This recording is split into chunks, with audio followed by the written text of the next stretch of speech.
Hello বন্ধুরা, আমি চলে এসেছি একটা ছোট্ট ব্লগ নিয়ে। কেউ স্কিপ করবে না, ধৈর্য ধরে সম্পূর্ণ দেখবে। আর এটা মাছের ভিডিও।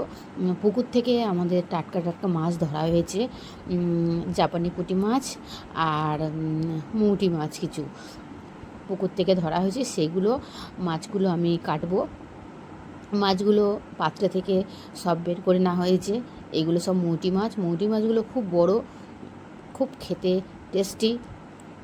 আর পুকুরে ধরা মাছ তো টাটকা টাটকা জিরে বান্না দিয়ে ঝোল খেতে খুব ভালো লাগে। কাদের কাদের নিজস্ব পুকুর আছে অবশ্যই কমেন্ট বক্সে জানাবে।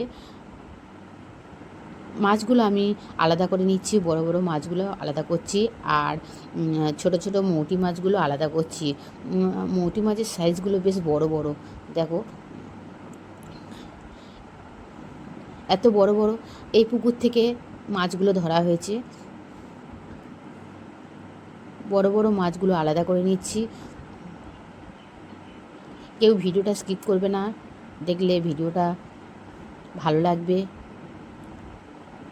কত মৌটি মাছ পড়েছে জালের মধ্যে, জাল ফেলা হয়েছে, জালে বড় মাছ পড়েছে, তার সাথে মৌটি মাছগুলো পড়েছে।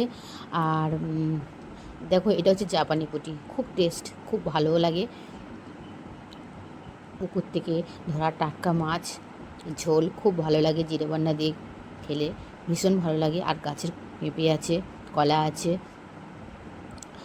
আর আমার ভিডিওটা কেমন লাগছে অবশ্যই জানাবে। প্রত্যেক দিন ব্লগ ভিডিও দিতে পারি না, সপ্তাহে অন্তত একটা ব্লগ ভিডিও দেওয়ার চেষ্টা করি। এই পুকুরটা দেখো কত সুন্দর লাগছে, পুকুর থেকে মাছগুলো ধরা হয়েছে। সবাই সবার পাশে থেকো বন্ধুরা, আমরা সবাই একসাথে এগিয়ে যেতে চাই। মাছগুলো কাটার জন্য আমি ছাই দিয়ে ভালো করে মাখিয়ে নিচ্ছি, যাতে হাত স্লিপ না খায়। হাতে স্লিপ খেলে অসুবিধা হয়, তাই আমি ছাই দিয়ে ভালো করে মাছগুলো মাখিয়ে নিচ্ছি মাছ কাটবো বলে। ঠিক আছে বন্ধুরা,